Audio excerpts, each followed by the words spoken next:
Carly Gorton is an 11-year-old activist and Global Youth Awards 2021 winner for empowering innovation.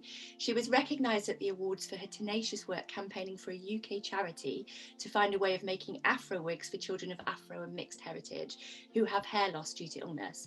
Her campaign saw the first ever Afro hair wig to be made by the Little Princess Trust after she cut her own hair and fundraised for costs to make the trials possible.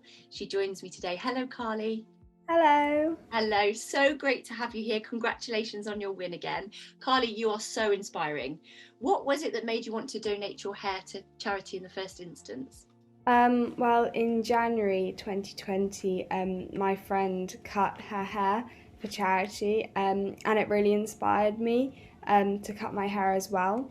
And so I asked my parents if I could cut my hair for charity. Amazing. And I think you said before that your friend sent her hair over to America. And I know that you tried to get your hair used here, and you were told that your hair was unsuitable for donation. Is that right? How did Yeah. that make you feel? That must have been quite shocking. And what was your response? Yeah, definitely. It was shocking. That in 2020 that people couldn't make wigs out of afro hair. They told us that it was unsuitable for wig making, um, and that it would break, and that they simply couldn't make a wig.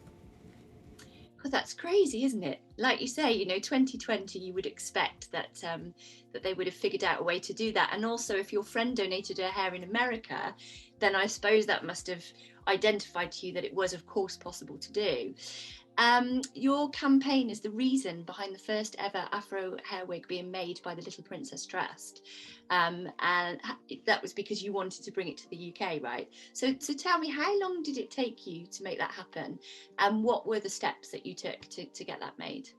Well, it took a while to convince my parents, firstly, because I had this lovely big afro that everybody loved.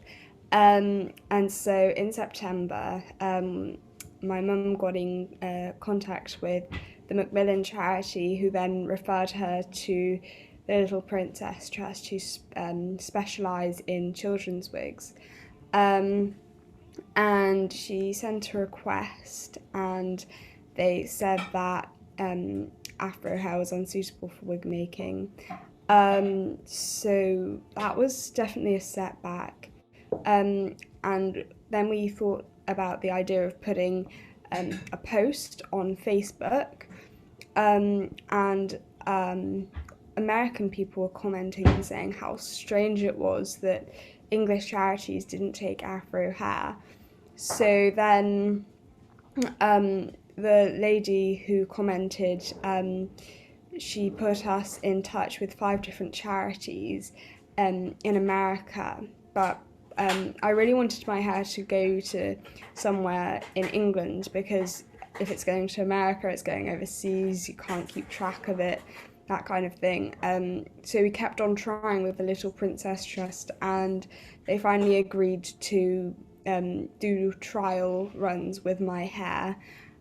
So I shaved all of my hair off in an assembly on the 17th of December, and then at the end of February, my hair was made into the first afro wig in this country. Gosh, that's amazing. I love that you didn't give up. I absolutely love that. You could have just sent it to America, but actually you wanted to make a difference here, and that is a really beautiful thing, and will be impacting a lot of young people now that you've broken the seal on it, so it's able to be done now. There will be a lot of people that will be watching this interview or reading it in the magazine, and there may be things that they want to do different in the world. What would be your advice to those young people that are passionate about making change in the world?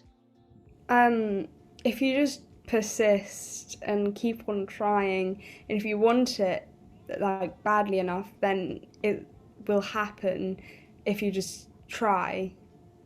Yeah, and don't give up, right? Because you refused to give up. And I think you actually fundraise. You did some fundraising as well, didn't you, to help out with the trials? Is that right? Yes, and we raised over £2,000. That's incredible. That's really, really incredible.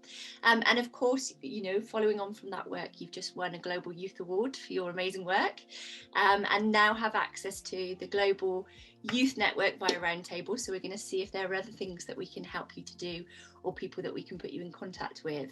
But I guess, you know, that's an amazing starting point that you've done that. What are your hopes and dreams for the future? What does Carly want to do?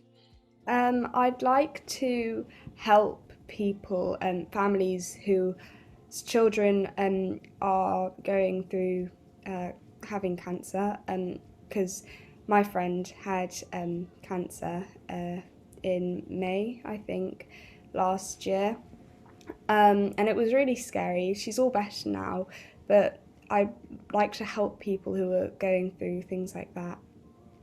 That's amazing, Carly. Absolutely amazing, and such a wonderful and humble thing to want to do. It must have been very hard for you seeing your friend go through it, and I'm very pleased to hear that she's at the other side of it now. But yeah, that's incredible, and I've no doubt that you'll achieve it, because we know how tenacious you are in terms of getting things done when you want to get them done. So that's absolutely brilliant.